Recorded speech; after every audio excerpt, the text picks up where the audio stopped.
All right, good morning. This is December the 12th, 2022.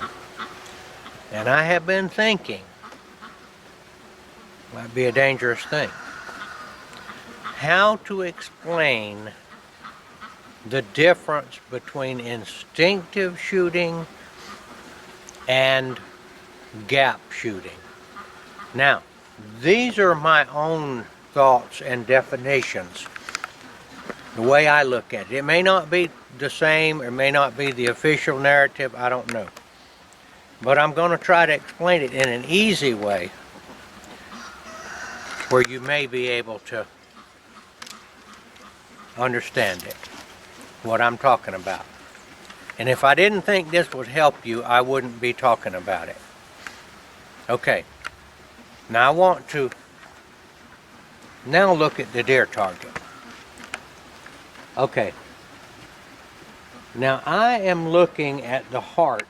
I can see it from here, the imprint of the heart on this anatomically correct deer target. I'm looking right at it. I'm focusing on it. It is in focus. Now, I am going to raise my right hand, pointing finger, and I am going to point at that heart. But I am not going to quit focusing. My hand's by my side. I am not going to quit focusing on the heart of the deer. This is my hand pointing at it. I am still focusing on the heart. Now I'm pointing at it to the best of my ability. Now I'm going to put it down. I have not wavered from looking at that heart. Okay, this is the arrow. This is a representation of the arrow. Don't look at stay on the heart. Now I can see my finger, but my finger is not in focus, okay? That would be instinctive. Now, I will also tell you that most of the people that shoot gap also hold the arrow, they hold the string under the nock, and they hold it higher on their face where the arrow is closer to their eye. That helps right there. All right. Now, the other way is that you look at the finger. Okay, I'm looking at my finger. Okay, this is the arrow. I'm looking at my finger. I'm not focusing on the deer. I'm going to go over there and point at it now. Now, in order to do this properly, using that, I got to close my left eye. Okay? So I will close my left eye now and look at the finger. This is the arrow. Now I'm going to put the finger so that it's pointed at the target. Now, I'm still focused on my finger, but I can see that the finger is essentially touching the deer. The deer is not in focus. Okay? Now, looking at the deer. Don't change from the deer. The finger is not in focus. The deer is in focus. The other way. Now the finger is in focus. Close one eye. I'm raising the finger that represents the arrow up until it actually touches or appears to touch where I want to hit the deer. That's what I call gap. I'm measuring the gap. I got one eye. It doesn't work if you keep both eyes open when you focus on the finger. Maybe some people can. I'm looking at my pointer. This would be my arrow. One eye is closed. I'm dominant right eye. I'm raising it up, raising it up. It's at the deer's foot in my vision, but I'm still focused on the finger. I'm halfway up the leg. Now I'm at the vital zone. The pie plates, the deer, all of that stuff is slightly out of focus. One eye closed, bring it up. I'm pointed right at it. Okay. Now if I'm further back to make this work, I'll have to have the point of the finger higher because the arrow's going to drop.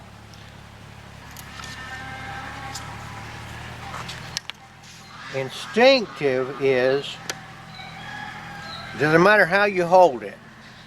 You can anchor down here, up here, up here. But it's easier to anchor close to the eye because your calculation is not as great for your brain to figure out. See, I'm focusing on that deer with my primary vision. Now we're back to instinctive, okay?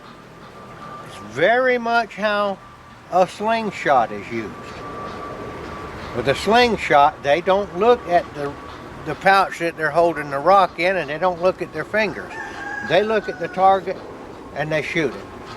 You keep your instinctive, you're keeping your eye focused on what you want to hit. The smallest area that you can clearly see.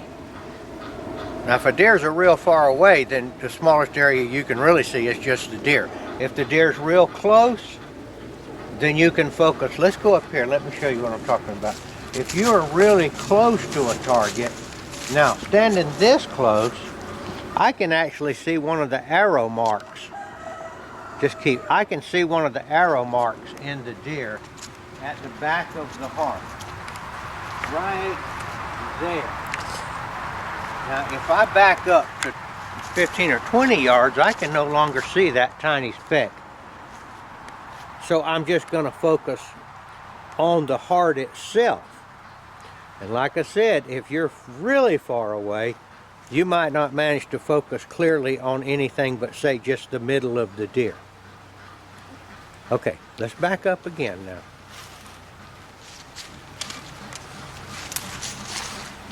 Instinctive. This is my definition of it.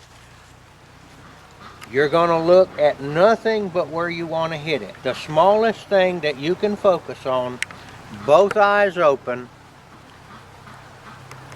and focus on it well. Now if you try to focus on too small of a spot, you'll lose the spot, you know, that your vision will go in and out. I can see that heart very well, okay? Both eyes open. I'm going to bring the arrow up to my higher knocking point, which is up here. I'm looking at it and I shoot. Now I'll tell you, I actually did not stay focused on that heart the whole time. I actually caught myself very, very briefly looking at the arrow and then going back. That's because I didn't do it right. I still hit it. But if you take your concentration off of that point where you want to hit it and go back to the arrow, which is something that people do, they go back, okay, I'm going to look at the arrow, now I'm going to look at the heart, now I'm going to look at the arrow. You won't shoot as well.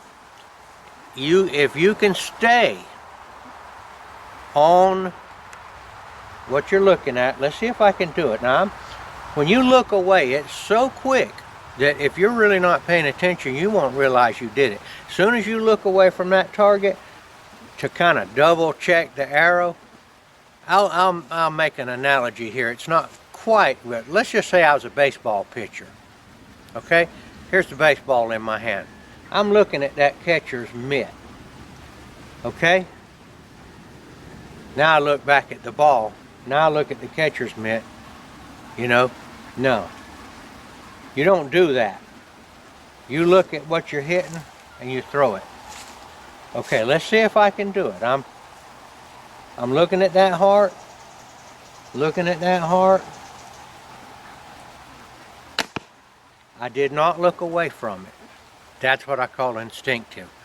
And like I said, you can do instinctive. You can pull it anywhere. You can pull it down here. You can pull it here and you can put it here. But I'm telling you from long experience, it's going to be easier the closer you get it to your eye. Because the calculation that your brain has to make between where the arrow appears to be and the target is smaller. Okay? Looking at that heart, looking at it, looking at it, looking at it, looking at it, looking at it, boom, and I hit it. This is where you go wrong with instinctive shooting. You look at the target, but you very quickly, and I'm talking the blink of an eye, you will take and let your vision come back to focus on the arrow or the arrow point, and then you'll go back. It happens so fast that you won't realize it unless you know to look for it. As soon as you let your vision get off of that target and look at your arrow, you have messed up. Now, I'm not saying you won't hit it, but you're not going to hit it as tightly as you normally would. Let me tell you another example. All right? You ever seen a cat catch a mouse? Let me tell you what they look at. They look at that mouse. That's all they're looking at. I'm acting like the camera. They're looking at that mouse. Boom, they reach out and grab it. They do not look at their paw and back and forth to make sure they make a good grab. They trust their instincts. Boom, they grab it. That's how it works. This would be analogous to the arrow. It's a crude example, but I think maybe it will help you understand it. You're a cat.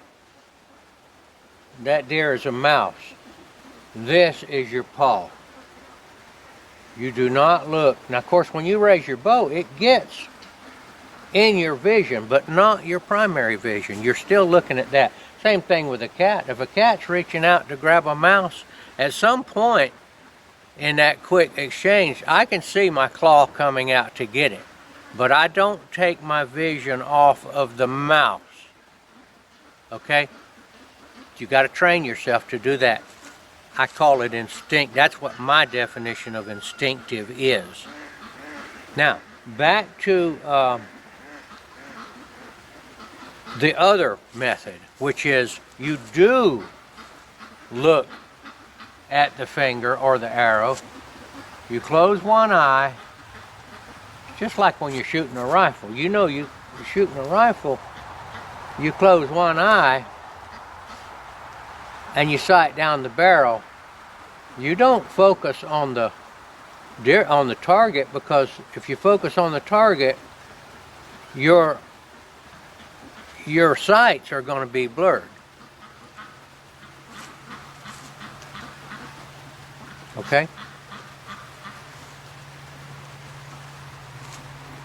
The gap method, not instinctive. You pull it to the same place wherever you normally anchor, but you're looking now, and you close one eye, and I'm looking at the point of my finger or the arrow, and it is touching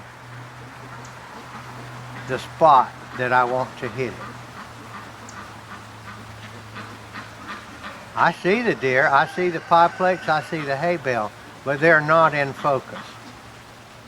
The other way, both eyes open, you look at the target, both eyes open, and your secondary vision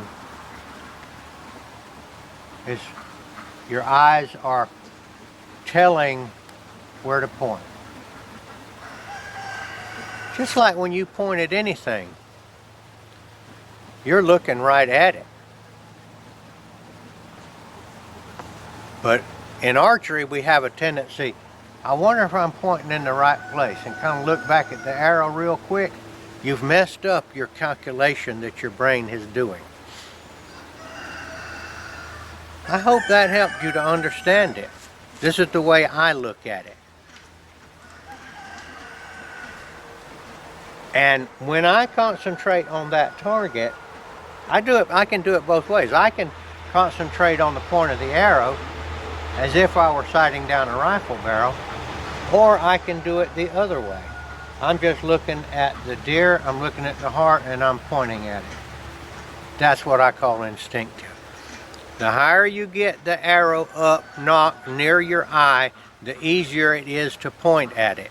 So I recommend 3-finger under and getting up. Let me show you, I think I can make an analogy of that. Okay. Can you see my hand down here, Debbie? Mm-hmm. All right, look here. I'm pointing at that camera. See, I'm pointing at it. But I don't know if I really exactly am because my hand's way down here, you know. But if I raise my hand up, I know I'm pointing at it now. From down here, I don't know if I'm pointing at it. From back here, maybe I'm pointing at it, maybe I'm not. I know I'm in the vicinity. If I'm way down here, I don't know if I'm pointing at it. It's kind of like drawing, you know, quick draw guys to draw a gun and point from way down here. But you notice in the old idea of the dueling pistols, they didn't throw off on each other from down here. They raised the dueling pistol. Now they can see the guy they're trying to shoot with their primary vision, and they can see with their secondary vision, hey, I'm pointed right at that guy right there. Okay? This is the difference. What do I recommend? I like looking at the target with the primary vision and looking at the arrow with the secondary vision. Both eyes open. Now I close my one eye and look at the finger. I'm pointed right at it. I'm using that, you know, just like it was a rifle, a pistol barrel. All right, this is the best I can explain it today. We'll work on this and let's see if we get any comments on it and all that. But this may help you. I'll tell you another thing too, one other thing. When you look at that target and you bring it up to shoot, you can make a smoother, quicker shot like that than you can if you're trying to aim down the arrow, closing one eye. It's going to take a little bit more time. Sometimes you don't have time to do that. I believe that in hunting situations, you might be better off to look at the target, both eyes open. Don't come off the target. Let your eyes look at the whole situation. It's seeing the arrow. It's seeing where it's pointed, but you've never taken your eye off the target. If the cat took their eye off that mouse to check out how their paw was moving, the cats would have been extinguished a long time ago from the face of the earth. All right, this is Gardener Israel. I hope that will, at the very least, get some discussion going on this. I'm out. Okay, I got another thing I need to say about this. Let's say that you decide that you want to change over to what I call pure instinctive, which is looking at the target with your primary vision and everything else with your secondary vision.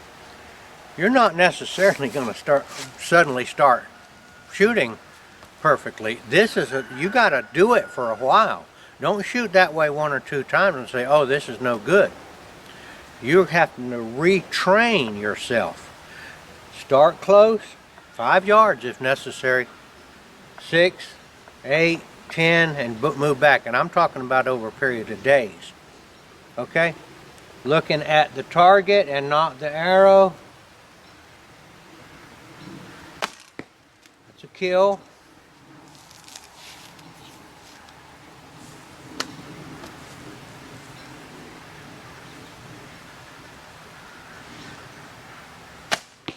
Kill. I was actually aiming at the other arrow then because these pink fletching, and I was aiming at the other arrow because it was in the right place.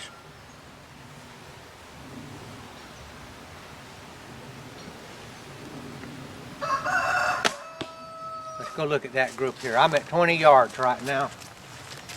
And